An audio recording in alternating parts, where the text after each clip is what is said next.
Hi and welcome back. Today we have my friend Kelsey with us. We are going to be talking about infant loss and miscarriage and death and grief and all those kinds of things, just as a trigger warning for those of you that might impact, so you know our conversation is about today. But Kelsey is so inspiring to me. She's hopeful and she's so real and vulnerable about the experience that she's had this last year. I'm really grateful for her being willing and the opportunity to sit with her and learn from her, and I'm excited for you to be able to do the same. So with that, let's sit with Kelsey. So I'm Kelsey Jensen. I'm from Provo. Walking onto BYU campus was like the best and weirdest thing. I also haven't been on campus in a while. Graduated from BYU in family studies. I'm married. I have 2 kids. I've been married just over 8 years. Wow, I didn't realize that. Yeah. But you guys are a good duo. Thanks. I appreciate that. Tell us a little bit about your story and just the last couple years and what you've had going on. Yeah. I have a 4-year-old daughter, that's Gwen, and then I was pregnant with my second daughter, Jane, the summer that we met, and that was not last summer, but the summer before, so 2023 is when I was pregnant with her. So I got pregnant with Jane, and my pregnancy was super textbook, just like my first one. It was the best and the worst, as pregnancies are, right?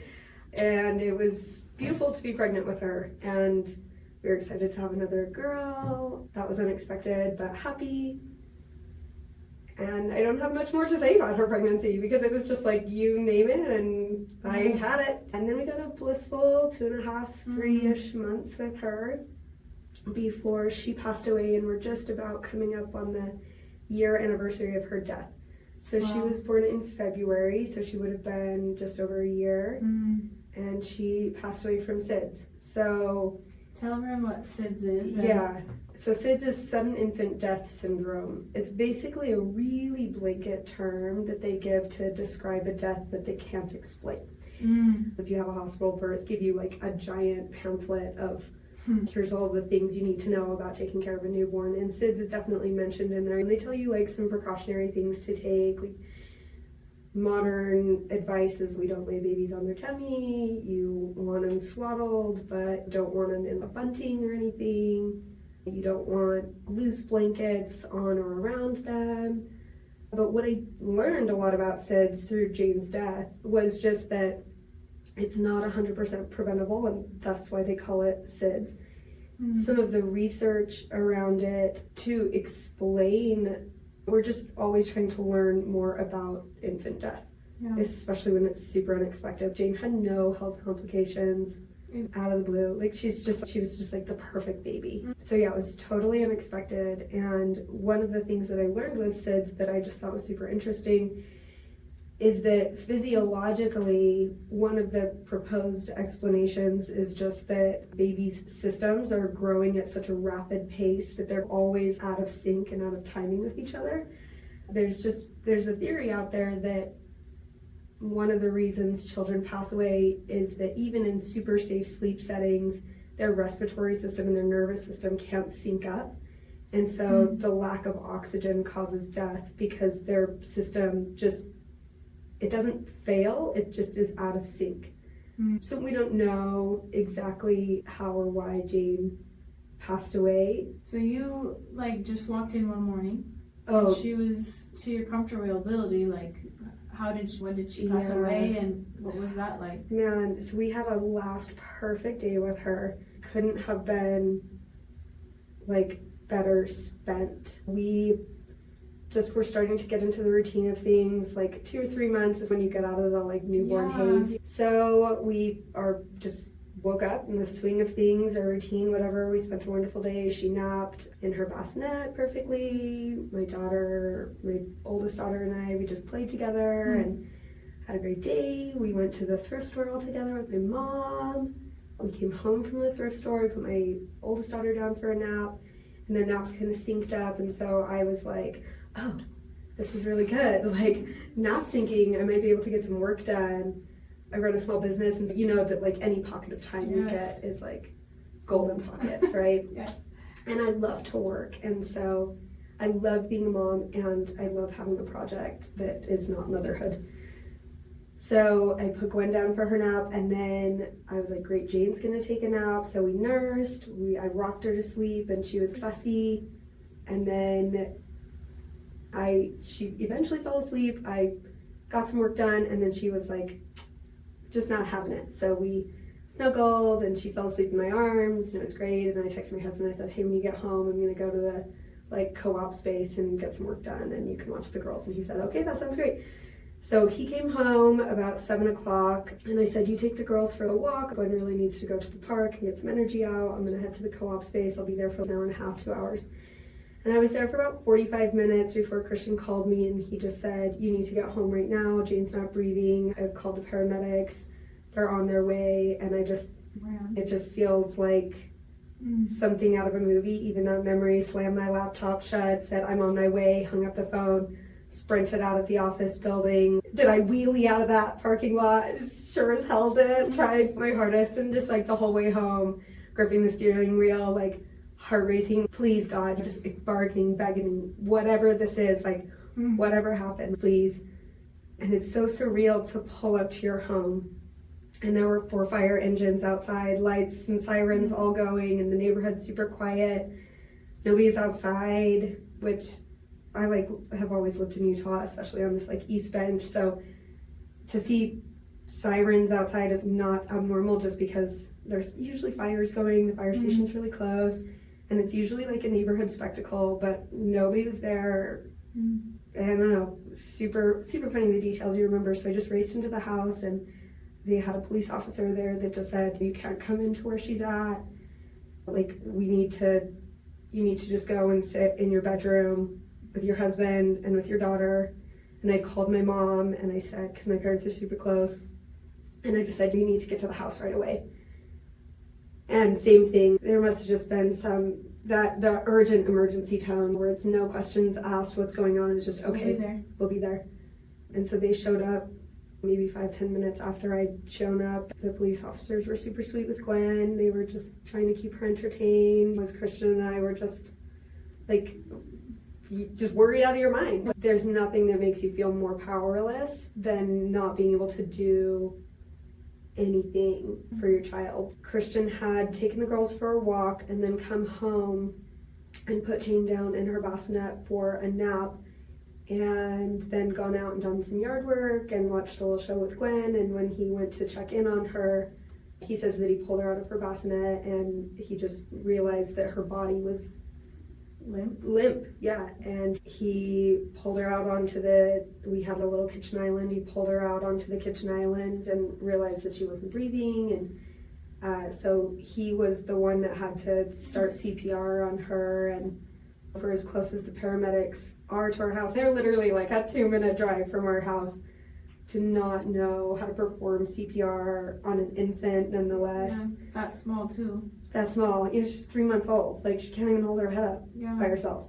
I just can't imagine for my sweet Christian, what he had to go through, because that very visceral experience of having to pull your child out of their bassinet and not feel those subtle signs of life is, my psyche doesn't let me process that. But for him, it's that was the trauma that he had to experience. And then, just having I don't know how long the paramedics worked on her, because time just doesn't operate for me in the same way anymore. And it didn't from that phone call on to today. So I don't know how long they worked on her before they had to just call it and say, we can't revive her. And just factually, anytime there's an infant death, an unexplained infant death, there has to be a police investigation. Honestly, that on top of it sounds terrible. Yeah, that was the worst part. Other than obviously her death, but the worst immediate part of that night, because nothing really sinks in for you right away, was all you want to do is hold your child. You're not going to get that experience for much longer, and you don't get to, because you have 5 different police officers all asking you questions, or you're having to repeat the same answers to different police officers, and they're all telling you information that you just don't care about. There's a lot of random waiting. We had to wait for the medical examiner's office to send I don't even know what to call their role, send a person to come and collect her body, because she had to have an autopsy done as part of the investigation. Yeah, and like we didn't just get to hold her and snuggle her until we had to put her in a car. It was like we got to hold her and then we had to put her down and they had to take pictures like you would out of a crime scene. And then they had to take her body. And still to this day, my daughter asks, like, why did the police officers take baby Jane away? And like, when are they gonna bring baby Jane back? So these are things that it just never would have imagined happened. Yeah.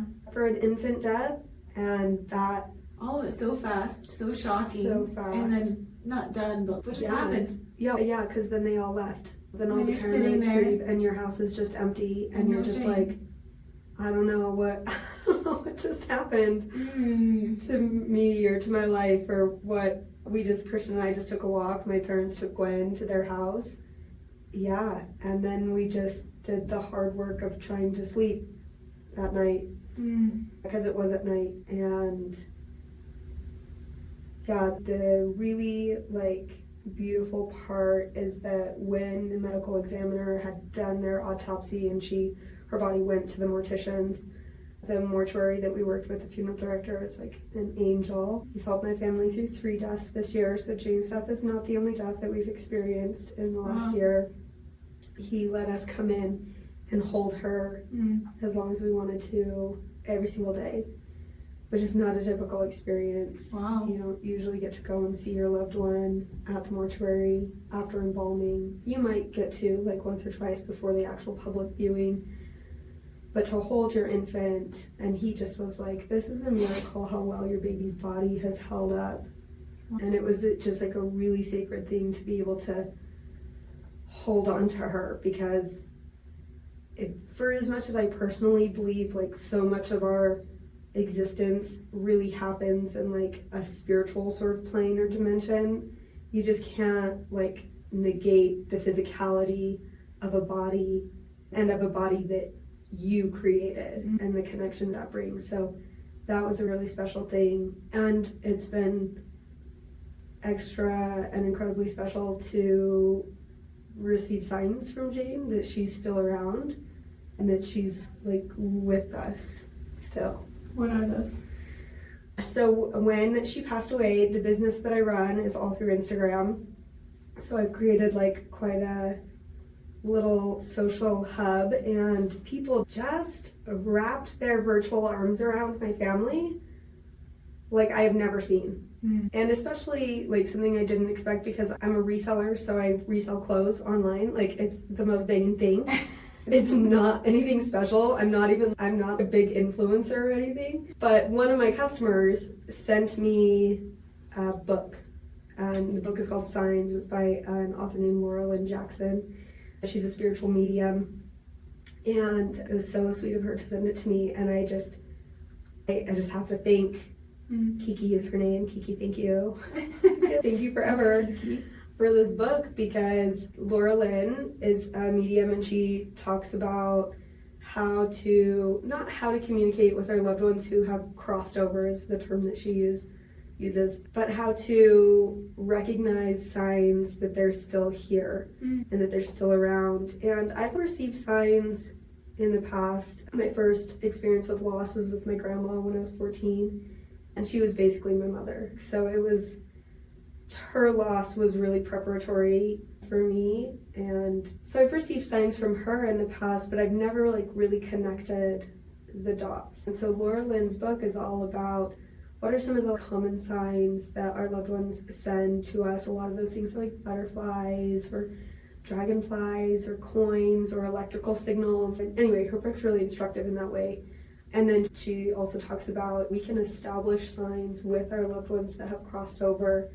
And typically that's going to be with things that were meaningful to that individual or meaningful in your relationship. I was up at Bear Lake when I read that chapter, and we were at a family vacation, and it's just one of those things where it's the family's gathering together, and Jane would have been the center of attention.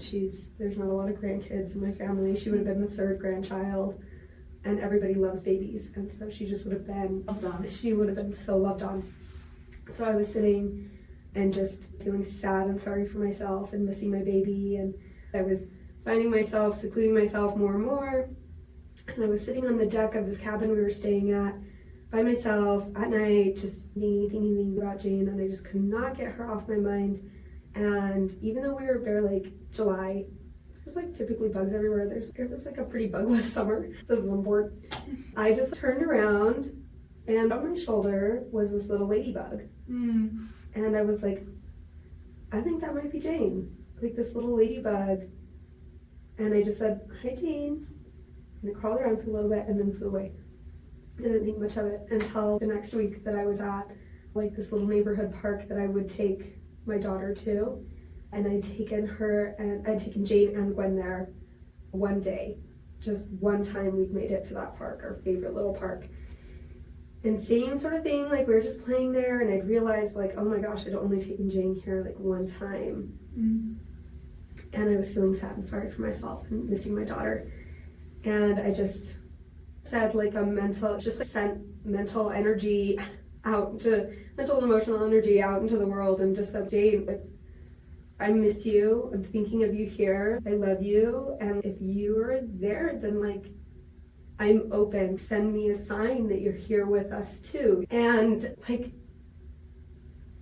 not even 10 minutes later, I'm running around playing hide and seek with Gwen, and I lay down on the grass.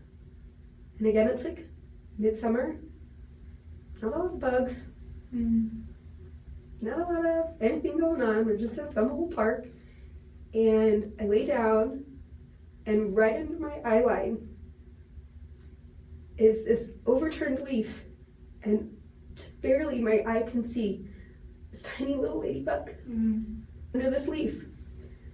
And I flipped it over, and I called Gwen over, and I just said, Jane's here with us. And this little ladybug hung around, let us play with her for a while before she flew away. And since then, like that day at the park, I was like, okay, then I guess it's ladybugs. And then 2 days later, I was listening to Marco Polo from my mother-in-law, who lost her father just a week after Jane was born. And she was talking to me about signs that her dad would send.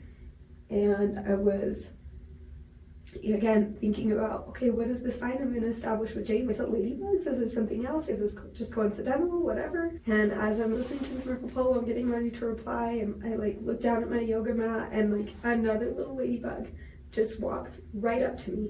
No, I'm not like seeing it on some fence and just being like, oh, look, a ladybug. No, I'm like, oh my gosh, this ladybug is right here. This ladybug just crawls up on my hand and just sits with me. Well, and I'm just thinking, it's not just what Laurel and Jackson talks about in her book, is that it's not just any coincidental little thing. For it to be a sign, it's really got to be connected to that emotional, spiritual, mental energy that you're putting out towards your loved one. And so that's been a really special and sacred thing. And I'm thankful for Kiki sending me that book. Thank you, Kiki. And I'm thankful for every tiny sign that Jane sends to me or sends to somebody who loved her. Loves her. That's beautiful. I didn't realize that it hadn't even been a year yet. Yeah, she died on May 8th. May 8th. Yeah, there's so many pieces of the story that I didn't know. How is Christian doing and recovering from and navigating grief and just all the things? Yeah, I think it's really interesting to see how men and women like navigate grief differently. Christian he's not silent about it, but he's not vocal about it either. Christian is like a very deep thinker, and his grandpa passed away, like I said, the week after Jane was born, but it wasn't a grandpa that he was like particularly close to. And so I think Jane was really his first experience with loss, and therefore your first experience with grief. And that kind of grief, yeah. And he took, thankfully, the job that he had at the time gave him as much time off as he wanted or needed.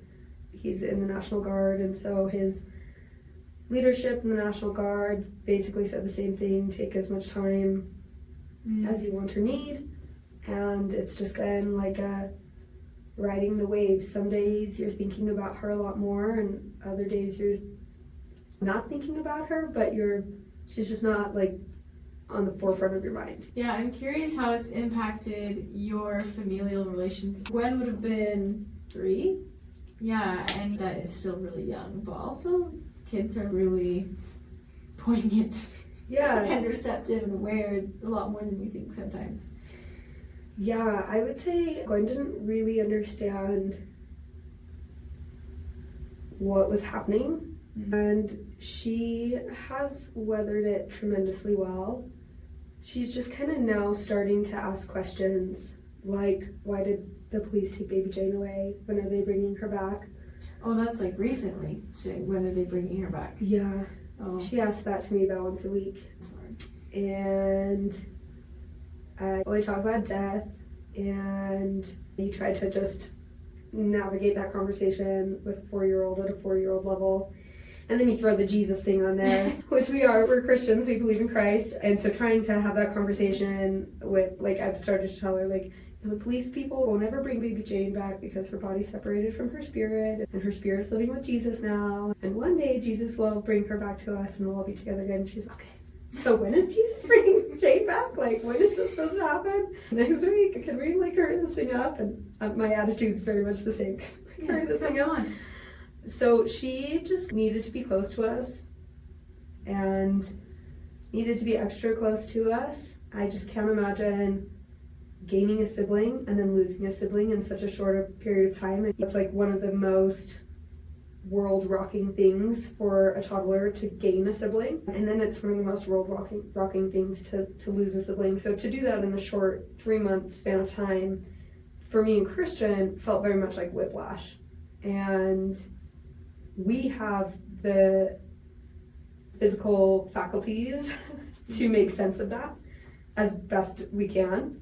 And Gwen doesn't have that. Her therapist has said things like, you just gotta keep it super simple, and she'll probably ask more questions about death the more she develops. So like when she turns 5, she'll probably start asking about when you're gonna die.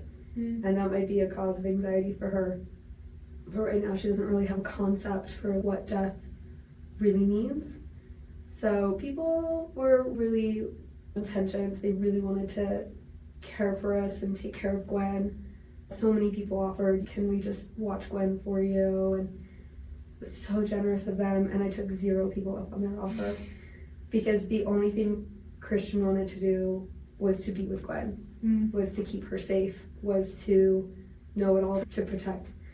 And Gwen is a really sensitive kid. She is very sensitive to change, any kind of change. And so I was very protective of maintaining some normalcy for her, both in my own reaction, my own response to losing Jane. Like I think most people assumed that you lose a child and you're just gonna stay in your PJs for an indefinite amount of time and not leave your house. But that's not my response to tragedy or stress or heartache or hardship. My response is to just put my shoulder to the wheel and keep going. So yeah, I very quickly dove back into my business, and I kept things as structured for Gwen as possible. She was with me just as much as she normally is or was. We did all the same things. We still went to the splash pads. We went to the amusement park. We had some family trips planned we went on. And so I'm so thankful for the people who wanted to watch Gwen, because I think if I had been in a place where I couldn't care for her, that would have been really helpful. But because of Gwen's sensitivities and my awareness of her needs, of that stability, that was not a need that we needed. That was not something we needed filled for us, but I'm just so appreciative of it. And I think you asked, like, prior to us starting the podcast, like, let's maybe talk about what are some things that people... Yeah, so I was saying, is there anything else people did that was unexpected that you were grateful for? You shared a couple of those things, but then even on the flip side, things that were unexpected that maybe unintentionally weren't that were not helpful. Yeah, either of those 2 things. Yeah, I think, okay, so the ways that people really loved and supported us were asking to watch Gwen, just being with us, My brother-in-law stayed the night that she died. My sister-in-law came and saw us the very next day as soon as she could. My brother came immediately, arrived at the same time my parents did, the night that she died. Obviously, like a massive outpouring of messages when we posted on social media. So Jane was blessed on Sunday, and then she died on the Wednesday. My best friend, so they were in town, they live in California, but they were in town for a wedding and / Jane's blessing. So they were here for Jane's blessing and then on Sunday, and then they flew home Sunday evening. Jane died Wednesday. They got on the plane right away, turned around and came back. And he's an attorney, she's a photographer. They're busy. Really busy, and it had been a really big deal for them to take time off for the wedding and to come to Jane's blessing. And so for them to turn around in the same week, push off work, push off photo shoots. Sophia is booked back to back to push off photo shoots and to come and just be with us. They arranged the GoFundMe and they shared that. They basically watched Gwen, what we did, all the funeral planning and arrangements. They set up her funeral, they took down, Sophia photographed the funeral, Sophia photographed our private family sessions where we could hold Jane. And my in-laws, the same thing, they live in Puerto Rico, and so they were there for the blessing and the same wedding. And they flew to Puerto Rico, which is like a 16-hour flight. And Jane died, and they turned around and they got on the next flight home. And so just that urgency, the no delay in coming to our aid was so meaningful. And I use those two as examples, but all of my aunts and uncles did that. Our siblings did that. My internet friends, customers, people rallied. So many people. Our GoFundMe just blew us out of the water. And the monetary donations were so sweet, but honestly, just the prayers and the sympathy, the outpouring of support and messages, it was overwhelming in the very best way, because you just think that you're small as a grain of sand. Your existence is so inconsequential.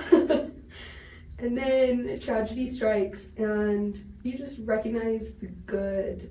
The world shows up. The world shows up, and there's so much good and beauty in the world. And the media would have us believe that it is dark and dreary and that true crime stories are the common thing instead of the exception. And the reality is that people are so good, and people want to support and love and comfort and succor us if we give them the opportunity to do that. So people showed up for us in that way. People made meals for us. Our ward showed up. I guess my stake president and my bishop sat on our doorstep the night that she died. My neighbors called them and said, "You got to get over to the Manghams." They sat on our doorstep and they prayed, and they didn't come in. They didn't say hi to us. They just sat there and prayed over our household.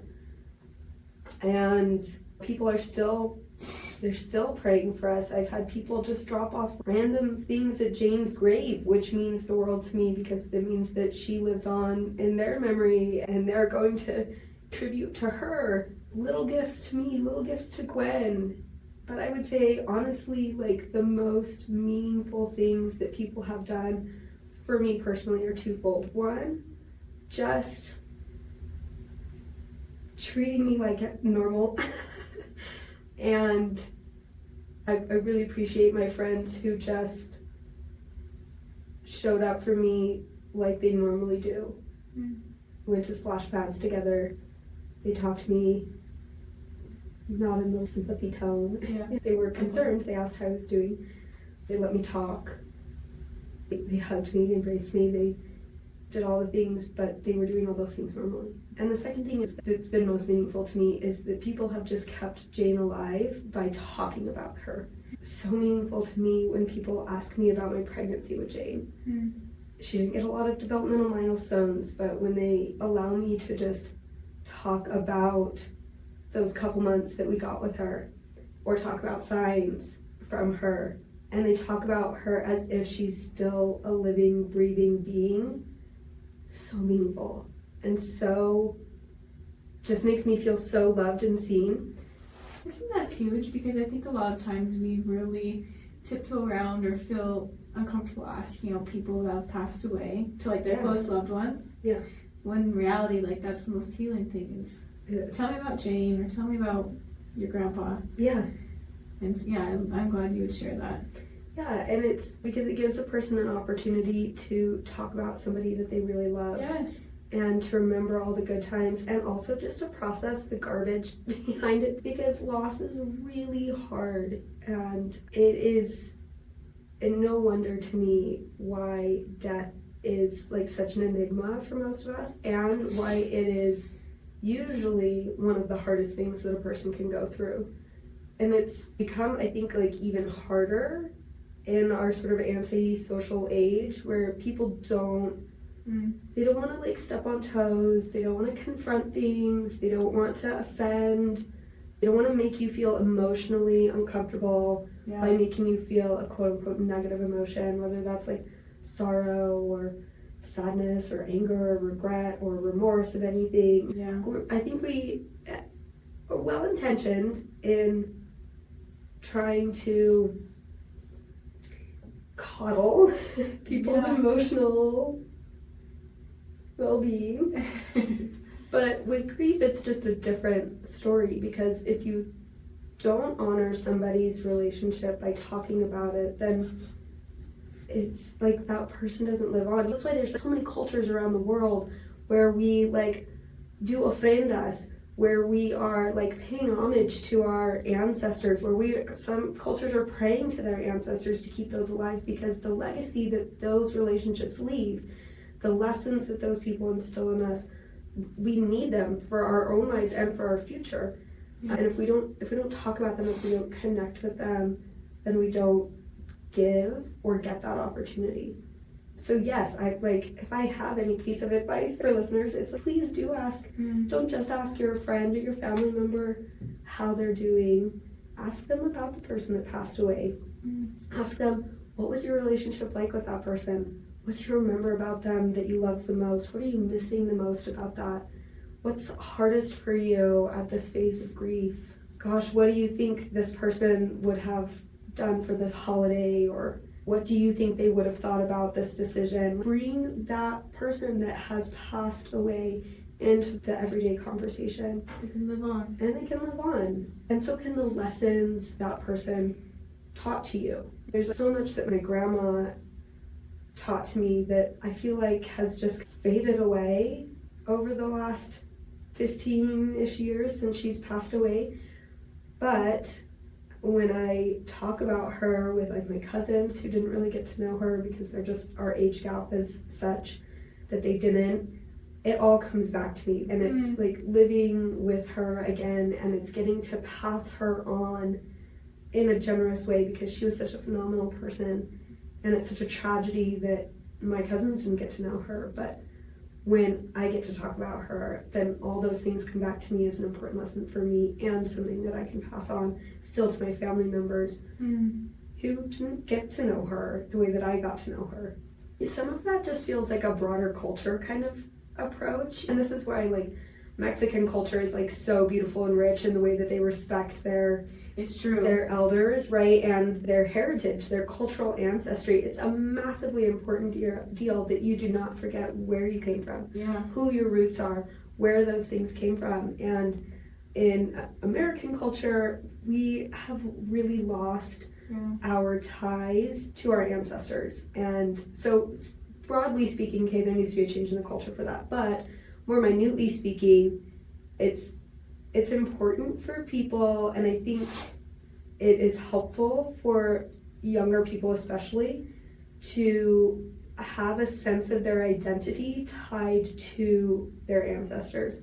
One thing I have been thinking about, I am curious, if you feel like any beliefs or insights or worldview has changed, as it sounds like maybe you've gone through a lot more grief than just Jane even in this last year. But like the grief that loss brings, has that changed your worldview or beliefs about life or anything, and how that has impacted you? Yes.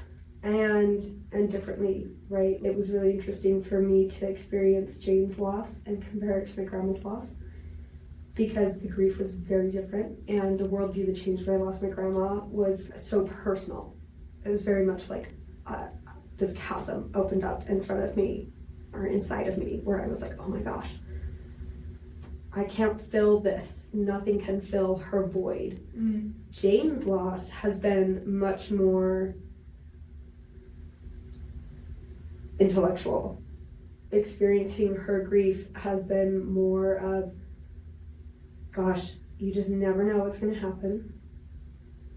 I've become a little bit more superstitious about things. There were a lot of like events leading up to her death that in hindsight, you try not to read in too much meaning to things, but when she passed away, like I had a very distinct comfort given to me spiritually that said, I almost anticipated it.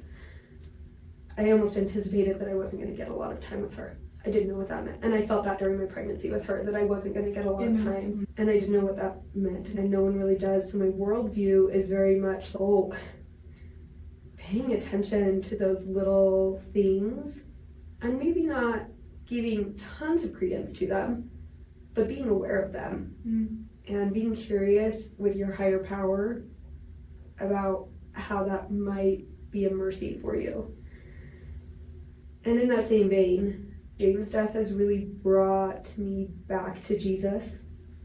Before her death, I wouldn't consider that I was like far away from my faith, but I was lazy in it. And yeah, Jane's death has brought me closer to Jesus again, because I have to place my hope in something or in someone. And Easter this last week was a much harder holiday than I thought it was going to be. I didn't even think it was going to be hard, honestly. It's like, Easter is also this joyous holiday.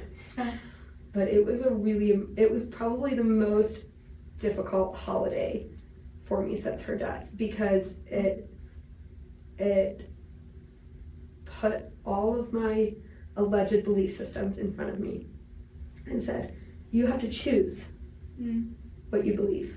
Do you really believe that Jesus of Nazareth was the Christ, was the Messiah, that all these ancient religions have supposedly prophesied of? Do you believe that? And if you believe that, then do you believe the lore around that? Do you believe the theology behind it? Do you believe that his death and resurrection brings about your resurrection, and therefore brings about these signs from Jane? Like, he is the power, he is the reason that you are getting these pieces of communication from Jane. And gosh, it just, to be so affronted with making those beliefs commitments every day is difficult, because your body is trying to make sense of the loss and your spirit is trying to make sense of the loss. And so intellectually, my mind and spirit have had to do a lot of rethinking, and in that sort of coming back to Christ, to the worldview question, I feel like I've had to do a lot more deep thinking and critical thinking about what all this is about. Something I always ask people is, where do they feel like they've actually found belonging? Where have you felt the most seen since Jane's passing? I have felt the most seen when people remember her. We have found a lot of belonging.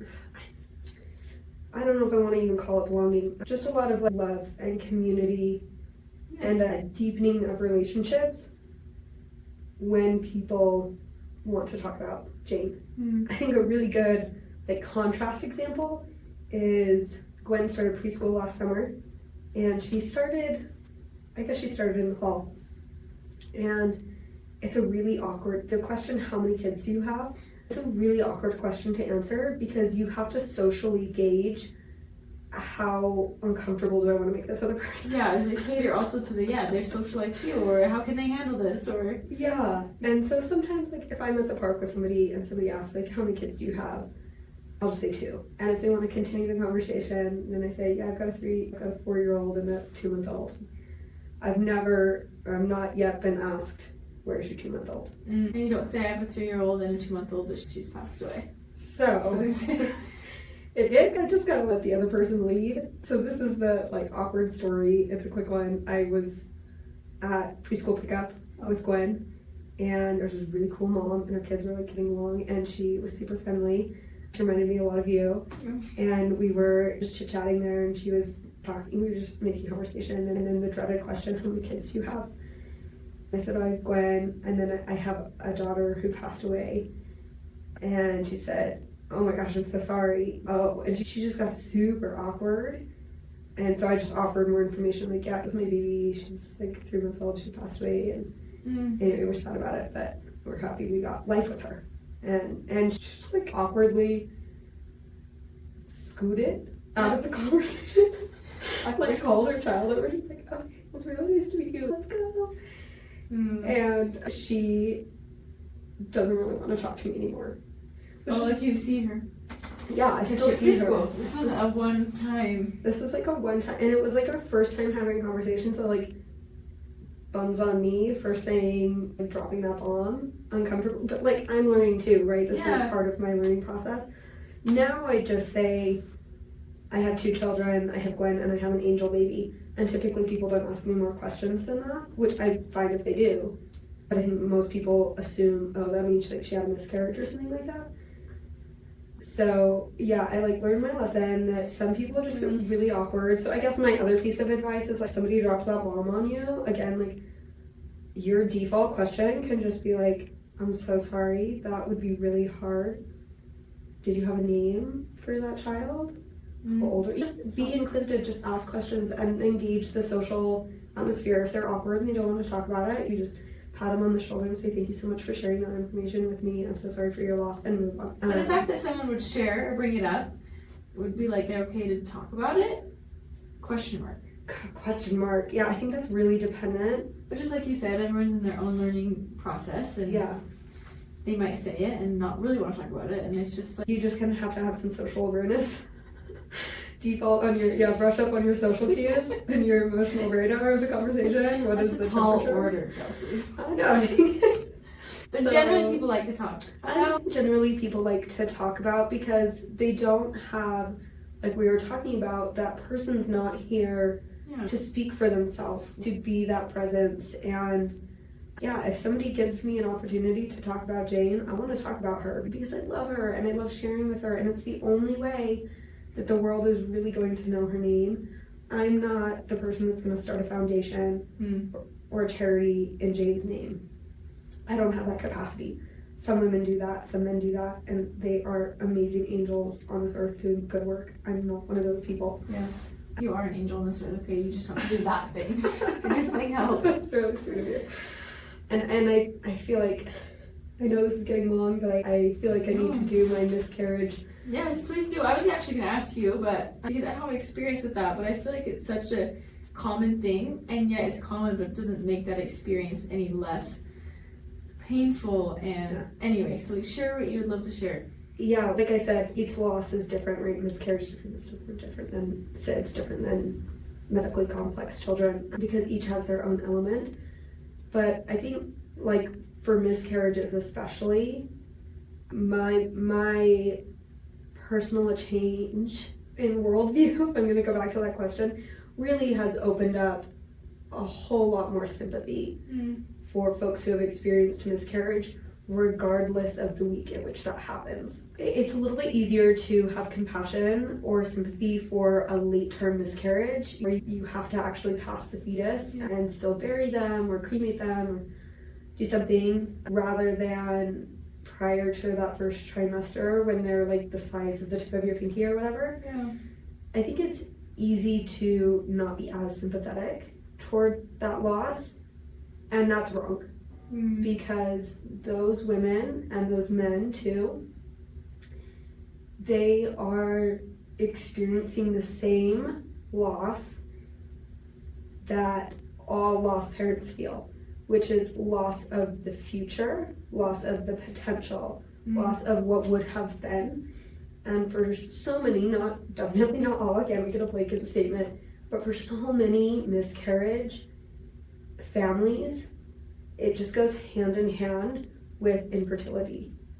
And so it's compounding of the grief because it's such a miracle. Life is such a miracle, right? The like chances of fertilization to happen and then for that little zygote to like stick into the uterus and then to grow, like it is miraculous and beautiful and literally 1 in a million chances that you and I exist and get to have this conversation in the same time. But then you throw fertility issues on top of that and it's like 1 in 10 million chance, and these couples have spent tens of thousands of dollars on fertility treatments or in vitro, and every potential pregnancy test is like a huge wave of hope and also like potential despair, potential tragedy just waiting to happen. So when a miscarriage does happen, in those circumstances, it is truly a tragedy because it's so much loss of what would have been. So many hopes and dreams, so much good feelings, so much excitement, so much fantasy, your mind races. And if you've had a baby before, then you know like the joy of getting the little baby clothes, the joy of knowing whether your baby likes a pacifier, you get the joy and misery of trying to figure out breastfeeding or bottle feeding, and then your little ones grow up and they have big feelings, like we had really big feelings when we met, and I'm sure he's learned how to conquer those big feelings to the best of his ability. And you picture them in sports clubs, and you picture them graduating, and maybe you picture their marriage, and you picture the fight you might have with them, like all these things are gone in that instant. The minute a woman miscarries, that future for that life is gone. They get none of it. They don't get my sympathies go out to these women and to stillbirth moms, because I got 3 months with Jade. I got 3 months with Jade. I got to hear her little voice. I got to walk in eye contact with her. I got to breastfeed her. I got to sing to her. I got to watch her interact with Gwen. I got to have that vision of the future, and I got to have the vision of the future I realized for those first 3 months come to fruition, right? Like I got 3 months of beautiful, glorious fantasy with her, and to not even get that deserves my deepest sympathies and condolences. And because when Jane passed away, I just wanted to be pregnant immediately again. My body really thought that was going to be the way to bring her back. And I'm not pregnant, and I haven't gotten pregnant, and it's a real big struggle for me to believe that like my fertility didn't just die with Jane also. Yeah. And so in a very small degree, I have felt the heartbreak of a negative pregnancy test, waiting, please I don't want my period, like, please just I want to be pregnant, and the disappointment of not getting to be pregnant. And the like really beautiful mix of emotions of I think all but 2 of my closest friends are pregnant right now. One of my closest friends just had a baby yesterday, and everybody else is due within the next 3 months. So I like now get this like, to have this crazy weird experience of joy for them, but also and heartache and jealousy, right? Yeah. And worry and anxiety. I'm like so anxious about my friends' pregnancies now. And so I just have the greatest sympathies for women who so badly want to have a baby and get their hopes up and then have those turned down, or just have to give up hoping to protect themselves. It's just something I had sympathy towards before, but because it like wasn't really my problem or in my sphere of reality, that sympathy only extended so far. Yeah. And now I feel like I would just sit and cry with you about it. And like, I pray to God every single day in all seriousness for him to protect all the babies around me, because Jane's loss, I have only weathered because of God's goodness.